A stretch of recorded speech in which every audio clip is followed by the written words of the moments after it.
Hello, hello, hello. Um, Welcome to your reading. Um, I will say this has been one of the more interesting preparations for a reading that I've had. Um, Mostly because the choices weren't obvious. So I have about 7 decks I can choose from, and usually I'm kind of sifting through them in my mind, and one comes to mind, and that's pretty strong.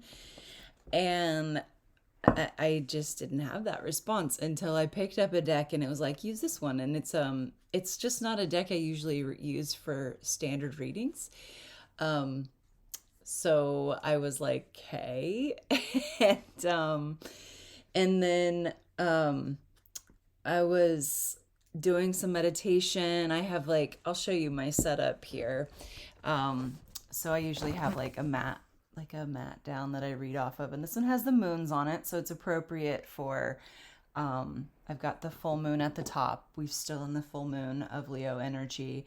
And it's also got just this like really divine feminine wildness and beauty with the flowers and the women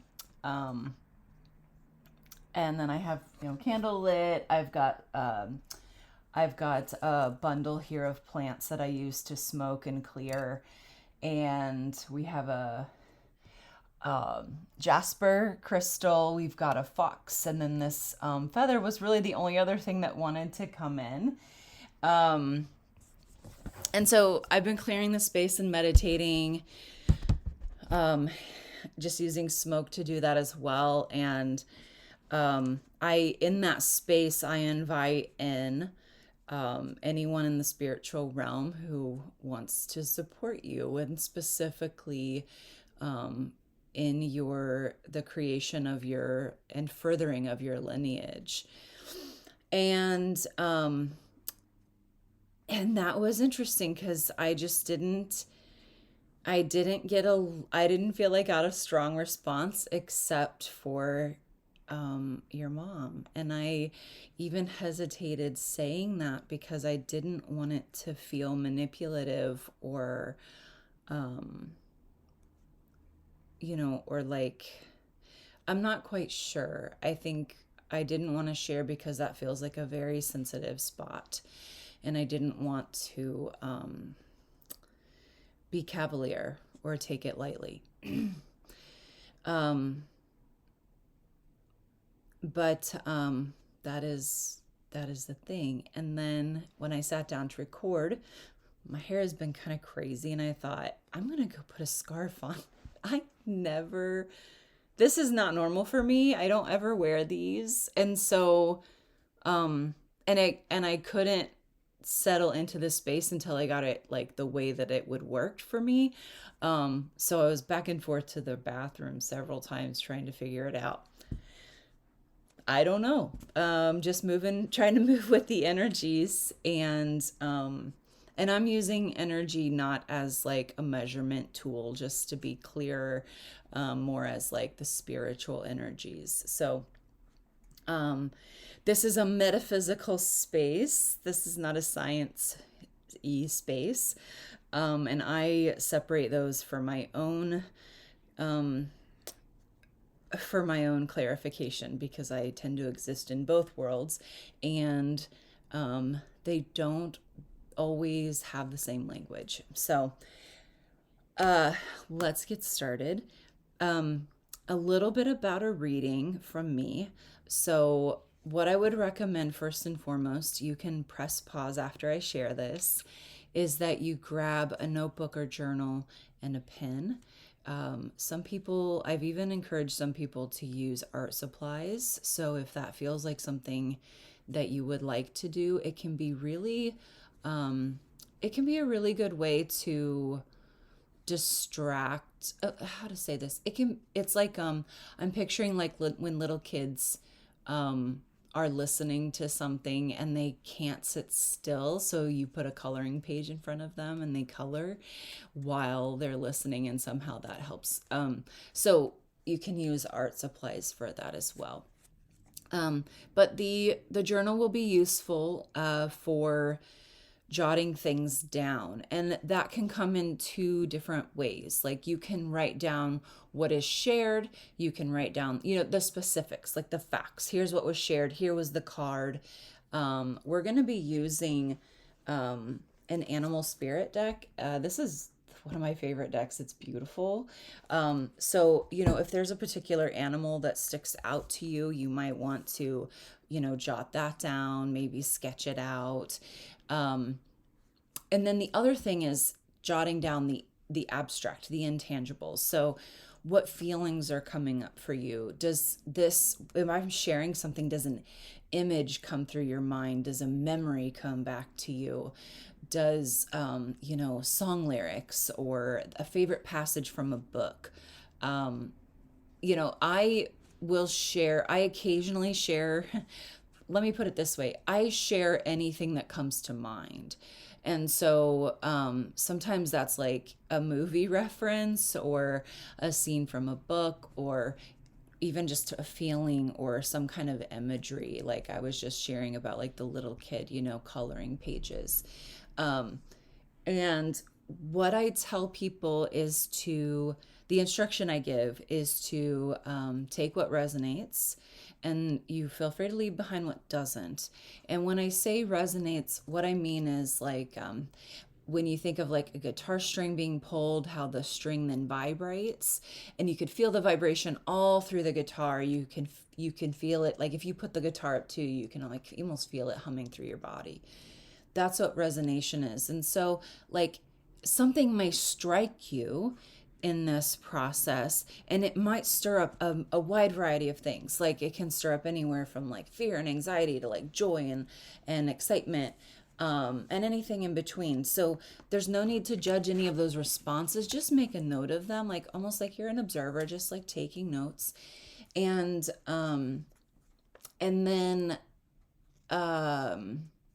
then if it doesn't resonate, like if it falls flat and you're like, I don't feel anything. I'm not having any response to that statement, and I can't think of anywhere where it applies.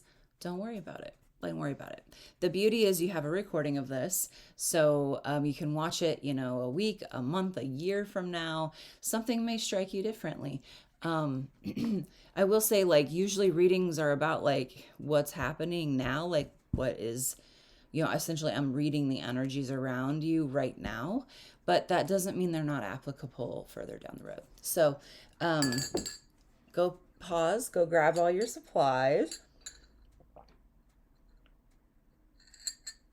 And then we're going to start with a card from this deck that I love. It's very, and I'm probably going to read the excerpt because there are journal prompts, and I think you seem like a person that really appreciates that kind of a thing. So this is going to be this is the deck. It's called Secrets of the Mystic Grove.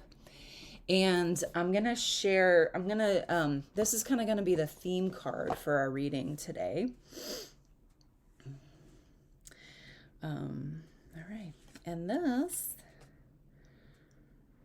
okay, so the theme card is protection. And it's the theme words down at the bottom are warrior, safety, and acts of kindness, which I think those three words are so interesting that they put them together under like the heading of protection. But I want to put this so that it's guy is sitting with us. Oh, right. And I'm going to share the reading for it. Okay. Protection. Number 8. Okay. Behind the mask is a heart of a warrior, fiercely protective of what she calls hers. This goddess of the forest holds an acorn as well as an arrow. Her companion, the fawn and the wren, trust her to care for them. The acorn is hers because she will nurture it and make sure that it has a chance to become a mighty oak. The arrow is held at the ready to protect what is hers. The fawn behind her still wears the spots of the young. He is alert and aware, but still needs the guardianship of the goddess here. Sorry, this is hitting me. You are being called on to stand up for those who need you. Make sure you understand that the person you see in the mirror should also be under your care. Let the arrow of determination show others that you do see what they are doing. Stand up for those who need your help. Look for ways to show your own devotion to your environment. Everyone can pick up trash or donate time to help those in need. The mask the goddess wears is to ensure her anonymity. Perhaps your mask will mean stealth acts of kindness where no one but you knows what you've done. There is a power in doing something good for the sake of the good rather than for praise or recognition. Protect the helpless by being there for them. Battles don't need to be engaged just yet. Your standing guard will be enough. Okay. So that's a lot. Here are your journal prompts. Feel free to pause every time, like after each one. Who do I protect and why? And don't forget that includes yourself. What can I do to be a better advocate for the helpless? What random act of kindness can I do today? Okay. Woof. You know, what really stood out to me was like the mentioning of the acorn. Let me read it again. The acorn is hers because she will nurture it and make sure that it has a chance to become a mighty oak. And it really connected with what you've asked for guidance with. And I think about that, like the acorn is hers. An acorn is a seed, like an acorn is a seed that you plant and it grows into a being. I just couldn't help but connect that with the process that you're in, and creating an embryo and planting it, growing it into a human being. I love that just said the acorn is hers because she will do these nurturing things. I don't know, there's like a claim of a promise there. It's sticking with me. It's so strong.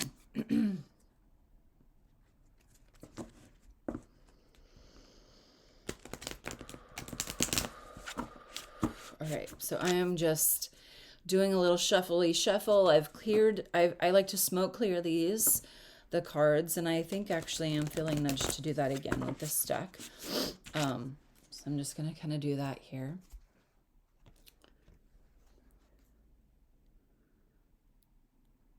And I'll turn the camera actually so you can see what I'm doing.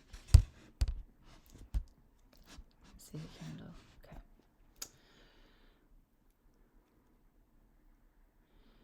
I don't know if you can see, but it's generating some smoke above the bundle here.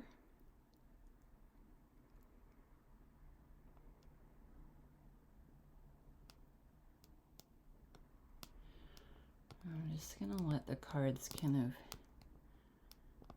bathe in that.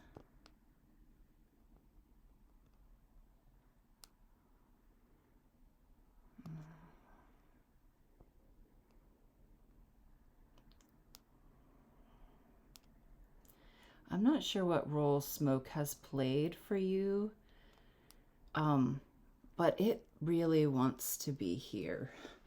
Like, I can't even... It's incredible to me. I've just not burned that much on one of my bundles before. And it's not there's no judgment or like criticism. It's just an observation. I'm going to keep the camera down a little bit lower. I think that finding it right here is pretty good.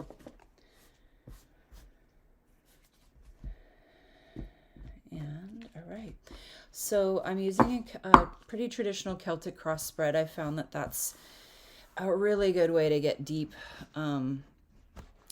just because it really highlights a lot of aspects. I do have a picture of the way I like to interpret it on my phone, so you'll see me kind of messing with that from time to time. And we'll go through these. I'll show you the spread so that if you want to do a screenshot, you can. And then we'll go through these kind of one by one. And what they might mean, they might suggest for you. Okay. All right, so let's show you. These cards are so beautiful and magical. I love them. Let me see if I can get them all in the... It's a little hard maneuvering this. Okay, there we go. Okay, there you go. You can get a good screenshot there. Okay, so let's just get started here. The first thing that really wanted to be laid was your present self, which is the energy that represents you right now. And that's the buffalo. So buffalo are one of my favorite animals. I'm not sure if you've ever been in the presence of a buffalo before, but I went to visit some relatives in South Dakota years ago, and we stayed in a park where the buffalo would come up right outside of our cabin, and they have this first of all, you're warned not to engage them because they're generally pretty passive, but if they're angered, they can be provoked and they can gore you. So they have these they're huge, and so they would, anyway, they'd sleep outside our cabin, and it would scare me to death because, not that they were there, going out onto the deck where I was at a safe distance from them and just being in their presence. I mean, there is something otherworldly in them. I can't even put my finger on it. And so it was calming, it was really calming. But then to try to walk anywhere, I did not feel that I had the autonomy to do that. But the Lakota indigenous people who are indigenous to those parts of North America, they're one of their spiritual mythologies is that the buffalo is essentially has come down from God to earth, and is it's come to bring all of the things that humans need. And so the hide is used for clothing and shelter. The bones were sharpened down and made into weapons, and and of course the meat was eaten. And so the buffalo sustained and nourished the people, and they actually revered it in that way. So hunting was only done as a necessity. It wasn't done, for sport or any of that. And they really respected and revered the buffalo. And so how does that apply to who you are right now? I think the word, the steadiness is what I'm getting. And I think, I wonder also if there's almost a pressure for you to be all things to all people right now. And if you can sit back and maybe list those things, whether they're known, whether they're expectations that have been openly expressed to you, from a boss or within a friendship or partnership, or if they're or even, stepping up to help with certain responsibilities, in house or family, or if they're things you've assumed are expectations of you, I think of our gender, people who are socialized female, that means different things in different cultures, so what is that brought, what are you bringing forth in that way as well? And the buffalo is revered by some, but also obviously completely taken advantage of by others to the point of their decimation. And so are there places in your life where that's happening? Are there places where You're being taken advantage of, and you're not being appreciated for what you have to contribute. And I think the reason those are important to tease out is because ultimately, we're going back to that protection card. Like, ultimately, you have a desire and a goal to become a mother. And that is going to take certain things from you that you need to be ready to give. And if your energy is going out to these things that don't really align with your values, it's going to be much, much harder to then shift that energy to giving it to something else. Okay, so that felt pretty heavy, so I want to move on. Okay, so most recent self is the horse, another arguably very spiritual animal. And what's interesting is your near future. So these three are laid in a way that's like recent, past, present, near future. The near future is the dolphin. And the thing I see in common with all three of these animals is they're known to be sentient beings. Like, but they also carry with them this like spiritual mythological story as well. And so, what I'm sensing with the horse, the recent past, is this like, so the horse and the buffalo once all roamed wild across indigenous America. They're both pack animals. They both move in collections. I forget. I know buffalo herd.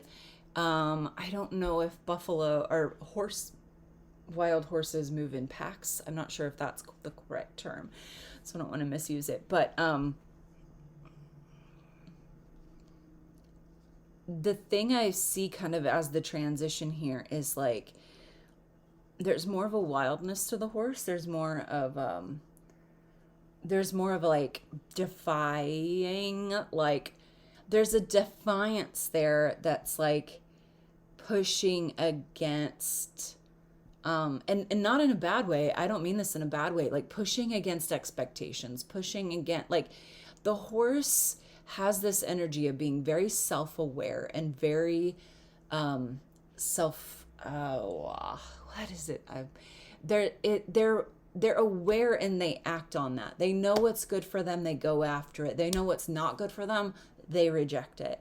Whereas like this, what I'm feeling is this like transition from like this part of you, this version of you that really knew yourself, knew what you wanted to accept, what you did not want to accept, what you were willing to work with and not work with, into a version that's a little more subservient, like a little bit more willing to be taken advantage of, a little bit more willing to compromise themselves.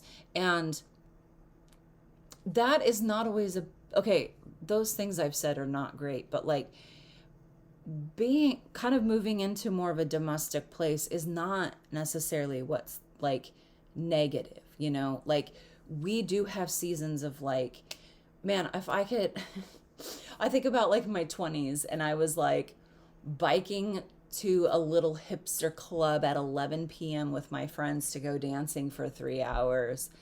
And now I go to bed at like 8:30, and just like how wildly different those two people are. But like, that is kind of the natural evolution of life. So there's a natural evolution of like, quote, settling down, but what you want to avoid is settling, like you can willingly move from one season to the next and accept those versions of yourself, but you don't want to settle for things that aren't right for you.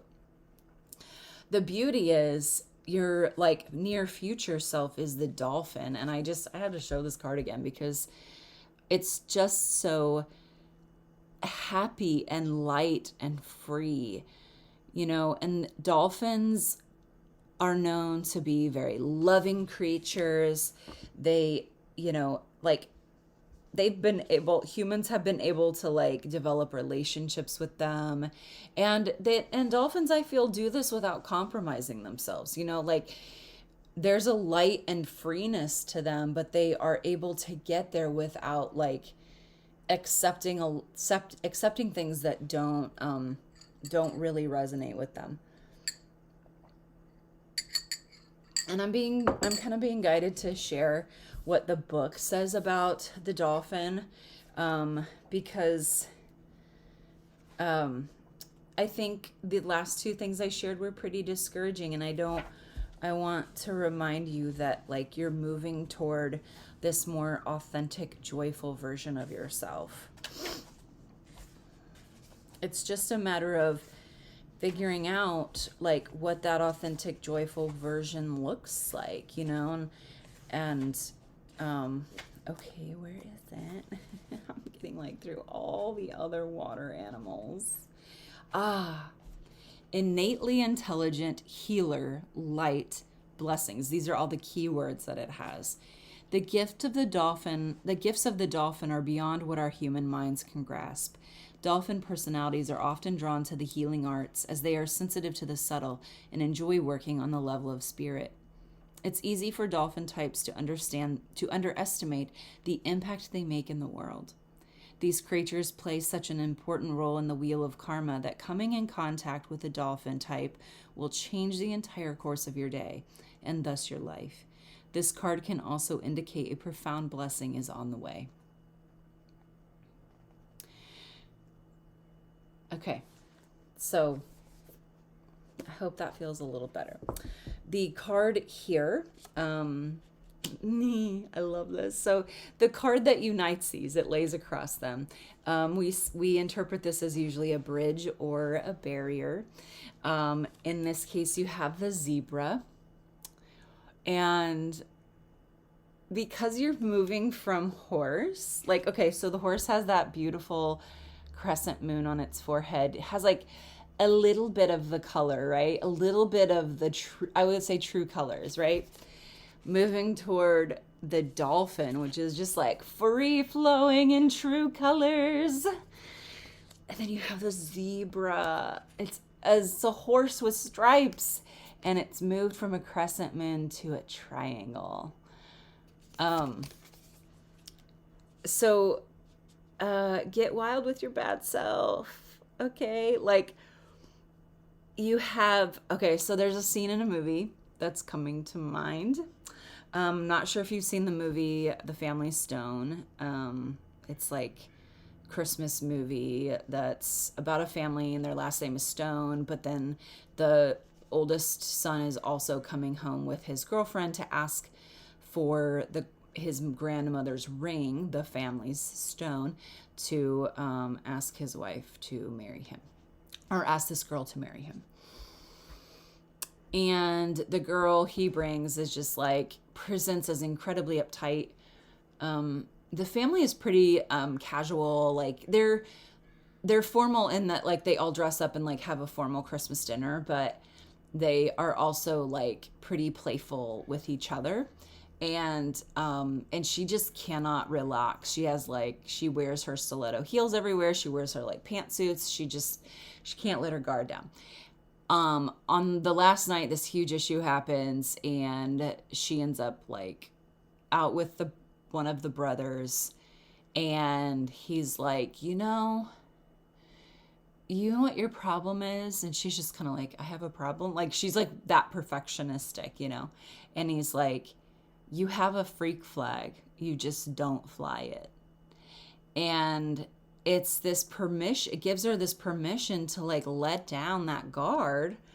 And she's like, the next scene, she's like had a few beers, and she's like, oh my gosh, this is my song. And it's some obscure song from the 80s that no one knows. And she's just like dancing and you can just see the change in her demeanor. She's accepting that she loves what she loves, and part of what she loves is herself. And toward the end of the scene, she's like, "Oh my gosh, it would just be so perfect. It would just be so amazing if we could score some pot." And of course, this brother is like a huge pothead, so it's perfect. But she lets herself like be herself, and I think that's really the key to finding the level of freedom that the dolphin suggests is let yourself be yourself. Like, if there's something you're interested in, pursue it. If I have a friend who just started doing ecstatic dance. I'm not interested in that. She loves it. She goes every week. She's been going every week, even through the pandemic, because it feeds her soul so much. And I'm like, more power to you, sister. She found something she loves. It's strange. It's unusual. She's going after it, And that's the thing is, like, it doesn't matter what you've been cultured or conditioned to think is acceptable. Who you are is acceptable, period. Okay. So hopes and dreams. So hopes and dreams, we've got the rabbit. And I'm going to share this one too, because nothing's coming immediately to mind about the rabbit, except like that they multiply rapidly. So I think what's interesting, so sometimes the cards are literal, like these are your hopes and dreams.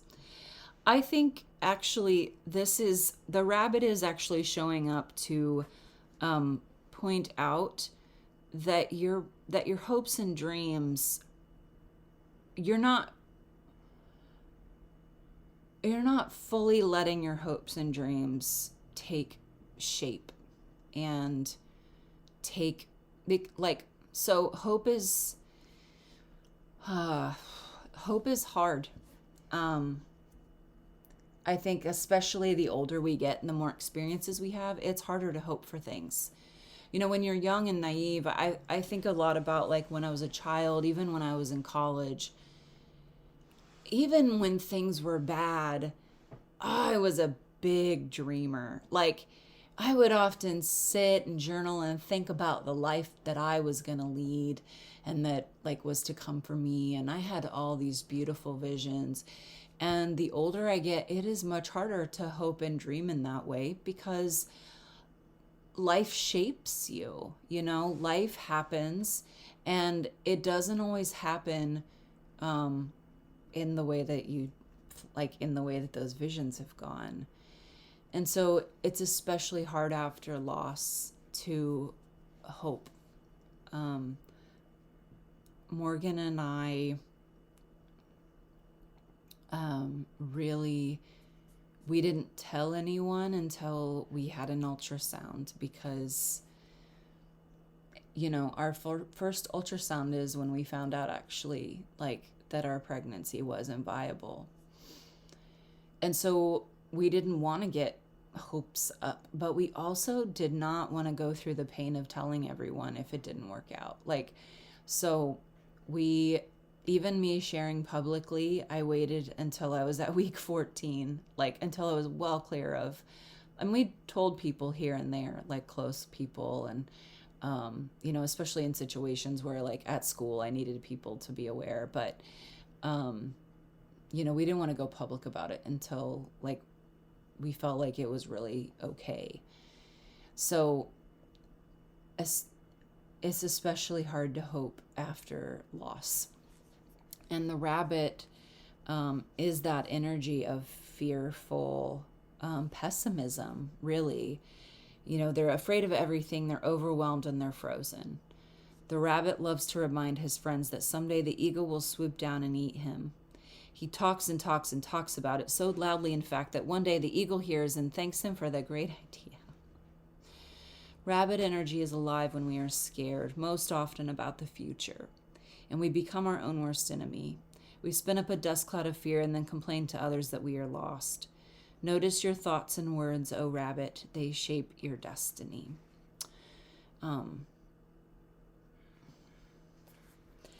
And I think what's interesting is that the subconscious influences is a cobra, and cobras eat rabbits. Subconsciously, you're squashing your dreams, you know?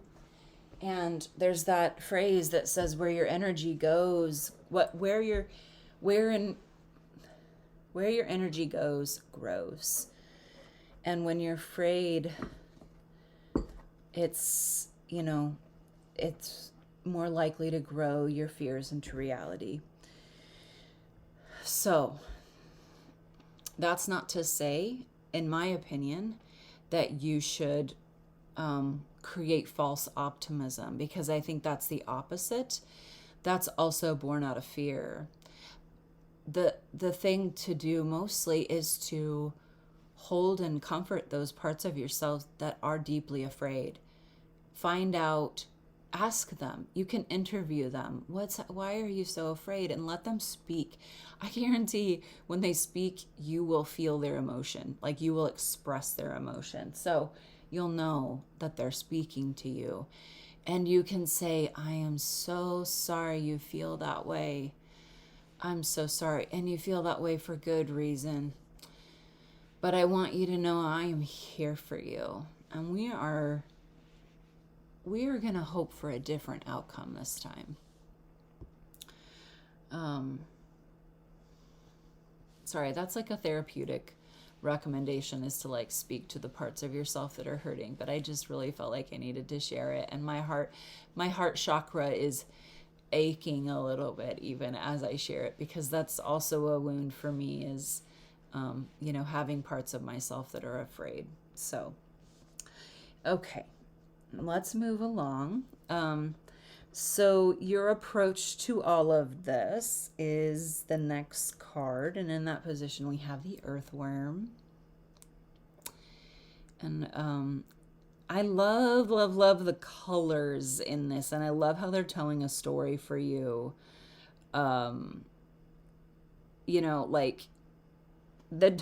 It's like, compare this. Like, here's your future self. And look how free flowing the colors are. Like, you're swimming in it. And here with the earthworm, you've got them all bottled up in this little, and it's almost like the earthworm is like, I think of like that fetal position where you're kind of curling in. The earthworm is kind of curling in to keep all that color, all that life force, like safe and protected, And earthworms also, like, they do all their work underground. Everything they do is hidden from sight. So, like, your approach right now is like almost like a squirrel, to like bury everything and hope that it becomes something else. And that's not going to get you there. You got to be bold. You got to step out. You got to zebra it, You got to be willing to show your stripes. You got to be willing to transform into something that you're not yet, but that you desperately want to be.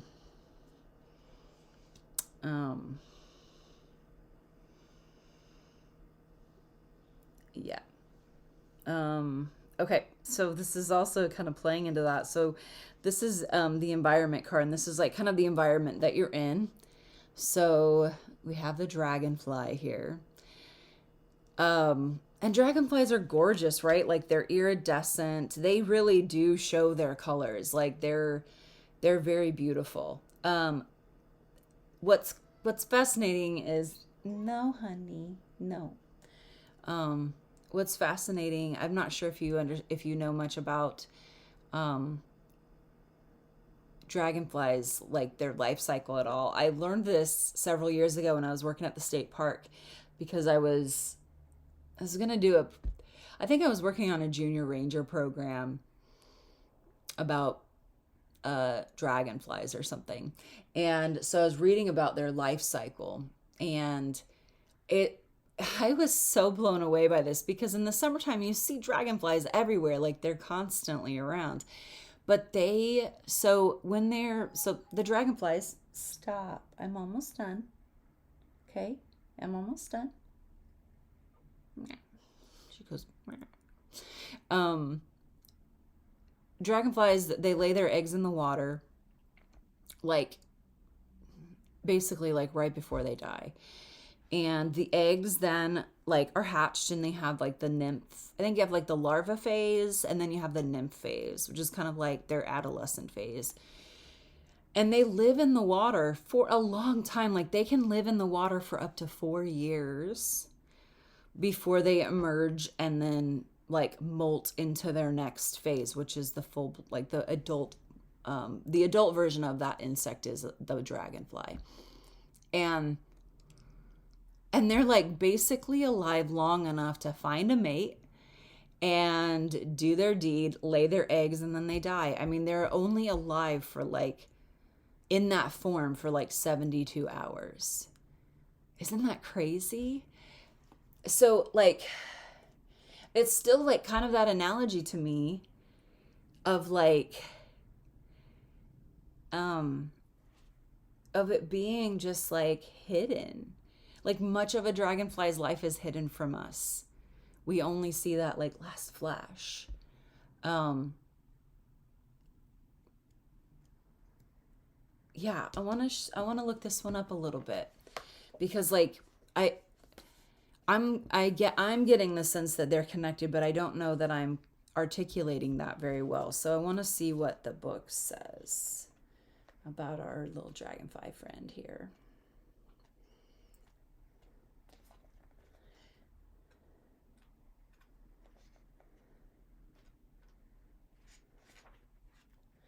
And dragonfly is, so each of these animals is connected with an element. So air, water, fire, earth, and then there's the spiritual ones. So the keywords for dragonfly are master of light, illusion, and the mind. The dragon is the dragon. And then keep in mind this is the energy of the environment around you. Okay, the dragonfly is an ancient and ethereal creature that awakens a sense of wonder and awe. The dragonfly is a symbol of the mind, as it is always moving, shifting, shimmering, and changing. When the dragonfly card appears, it is worth considering the quality of your mind and perception. Are they restless or still, dreamlike or crystal clear? The situation at hand may be different than it appears at first glance. The dragonfly reminds us to calm the mind so the light of wisdom can shine through. So this is what's coming through for me. And I want you to write down what comes through for you, okay? I'm just going to share this. You take from it what works.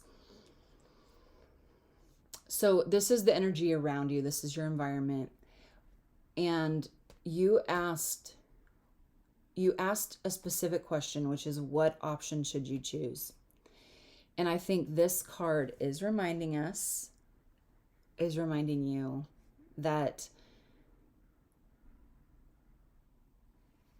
you need to create an environment where you can be still and listen for the answer. And this may not, I think the reason it's in the environment section is because it, like versus let's say like an event section, is that it's not a one-time thing. You really need to foster an environment around you right now of mindfulness and stillness so that you can hear the right answer for you. My philosophical understanding is that we are all actually elements of the divine. You know, that we came from kind of this one big divine cloud, if you will, blob, whatever. We all like broke off and individualized. And we took the wisdom of that divinity with us. But because it's not all collected, like when we work together, it's much easier to tap into that resource, that original source with a capital S. But since we're all individuated and we have our own individual concerns and egos and anxieties and desires and joys, it's often harder to connect back. And so you have to create a practice of listening. And that it doesn't have to be intense. You could start your day out with some meditation and maybe like just create a safe, soft place, for yourself. Or even you could start to develop your entire environment as a meditative space. Maybe have little prompts that you put around. This feels like you for some reason. I wouldn't do this, so I definitely know this is not for me. But I can just imagine like little post-it notes around the house with questions that help you get into that like meditative space. So even if you're making dinner, you can still be like making dinner and meditating on this question, or and not the original question at hand, but like something that moves in you. Like maybe it's not a question, maybe it's a prompt. Like maybe it's just like breathe, and and you're like, oh, okay, right. And you're doing some kind of meditative breath work. Maybe it's a reminder on the computer, the work computer or the TV screen, to turn it off at a certain time so that you can like allow your body and brain and spirit to release the day and connect back up to that higher source. I think in the end, it's the environment you create that you need. It's like, I think about like beavers. Like they don't like build nests. They're this complex like pond slash land burrowy things that they've cut down with their own teeth. Like you create the environment you need to thrive. Okay. I think I feel like I've worn that one down a little bit. Okay. So the next one is what you need to know. And in that position, we have the elk.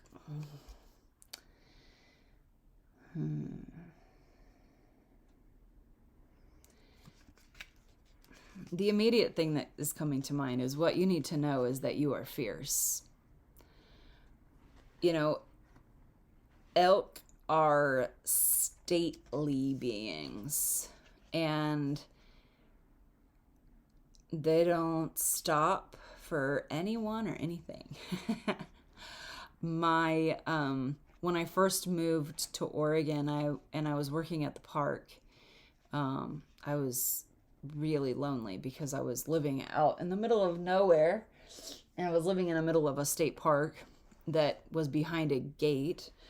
So, I was like literally locked into the park. I wasn't like in a neighborhood or anything where I just like go for a walk and meet people. I met people through work or because they were at the park, like visiting. And so I had gone into town one night for a trivia night. And I was driving back. It was a full moon, I think, actually. Oh, that's funny. It was a full moon, so it was really bright out. And I saw movement like outside my car window. And I'm driven through Oregon, and it's just like mostly fields. It's hilly and stuff, but there's just like every now and then a farmhouse and fields and trees. And I saw some movement outside in my car, and it was, and I was like, what was that? And got up a little further, and it was a herd of elk, a huge herd of elk like crossing the road. And that's what I realized was like the movement in the field beside me. So I kind of like turned my car, and no one's on the road. It's like, 9 or 10 at night. Turn my car and look, and they are like spread across the field. And that was my first encounter with elk. And I was just like, oh, beautiful, beautiful beings. And I got back to the park, and there were still a couple guys who were on shift. And I was like, are there elk here? And they were like, you saw the herd, didn't you? And I was like, oh my God, there's like a herd. And there's like this well-known herd. And, and they're just like established, like they're fierce as fuck. I want to read some of elk. I do. I think because it's in the category of what you need to know, it feels important to do. So, okay. So, okay, elk, here are the keywords, okay? Stable, resilient, headstrong, the father. The great elk represents the earth element in its masculine form. This means it provides underlying support and stability amidst life's changes. An elk personality, whether male or female, is fully established in themselves and knows their core values. They become known and respected for acting in ways that uphold these values. Sometimes the elk's ego can become inflated, but for the most part, they make damn good fathers, mothers, lovers, and friends.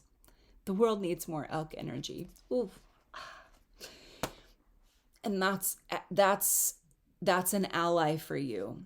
Okay, I don't think it means your elk energy, because we just talked about what you're evolving into is more that joyful dolphin. But I think, we need allies in this journey, and I think elk is your ally. You have a strong masculine presence, whether it takes the form of a person or an ethereal being, or you just like envision elk and you picture them with you. You have this really important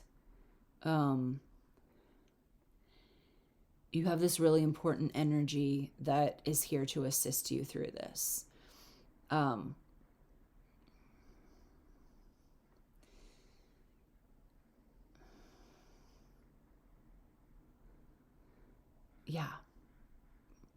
Yeah, that's what's that. Okay. The final outcome is in that position as the crow. I think what's cool is that the colors are now like the world, and crow is like dominating it. It reminds me of this story. I have a book about like indigenous peoples and who lived on this land. And one of them, I think, was the Salish people, the Coast Salish, but I could be wrong. Give me just 1 second, actually.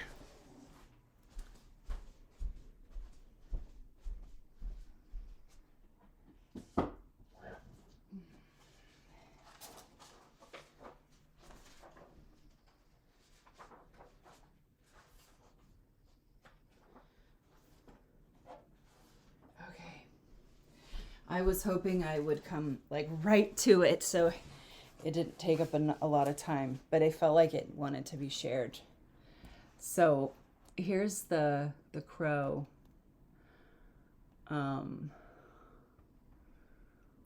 Okay, so the story is that it's actually Raven in this story, but crows and ravens are so closely related in my opinion. Raven was so lonely. One day he paced back and forth on the sandy beach, feeling quite forlorn. Except for the trees, the moon, the sun, water, and a few animals, the world was empty. His heart wished for the company of creatures. Suddenly, a large clam pushed through the sand, making an eerie, bubbling sound. Raven Crow watched and listened intently as the clam slowly opened up. He was surprised and happy to see tiny people emerging from the shell. All were talking, smiling, and shaking the sand off their tiny bodies. Men, women, and children spread around the island. Raven/Crow was pleased and proud with his work. He sang a beautiful song of great joy and greeting. He had brought the first people to the world. And this is a creation story of the Northwest Coast, is what it says.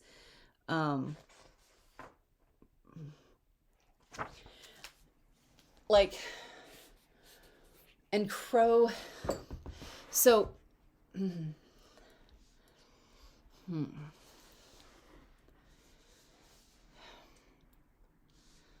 I don't I don't I think I intimated that I don't do future readings.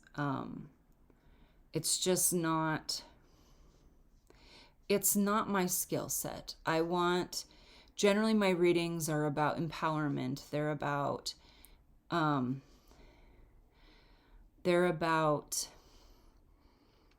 you know discovering and unleashing and healing, because I think those things are the foundational things that move you toward the things you want. And in the end, you know the answer anyway. Often you just need the tools. You just need to know who your allies are. You just need, you need to have some tips and tricks for creating the environment that would help birth this new thing and sustain it. But I can't help but get the feeling and the sense from this reading that all signs point to creation. And I don't mean just any kind of creation. There's something growing here. There really is something beautiful growing here that is being incubated, that is being gestated, and that will be born. And I think that you're almost ready for it. There's just some things here, Cleo. There's just a little bit of work here that needs to be done, And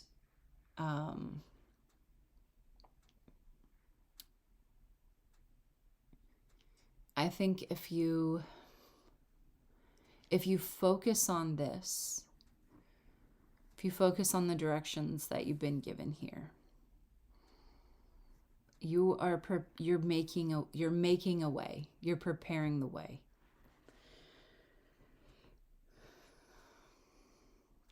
And I have delivered bad news for people who are looking to have more children. So, and it doesn't feel like that. It doesn't feel like that to me. And I don't mean bad news. I mean more so like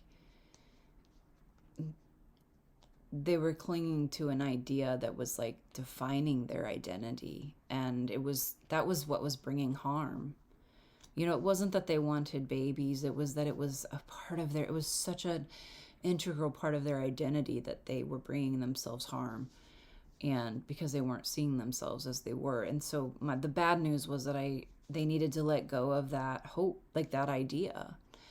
So that's more so what I mean. I didn't tell them they weren't going to have children, and I can't tell you that you will, but I also don't get the sense that you won't. So I think for now, focus on what has come up for you in this reading. Focus on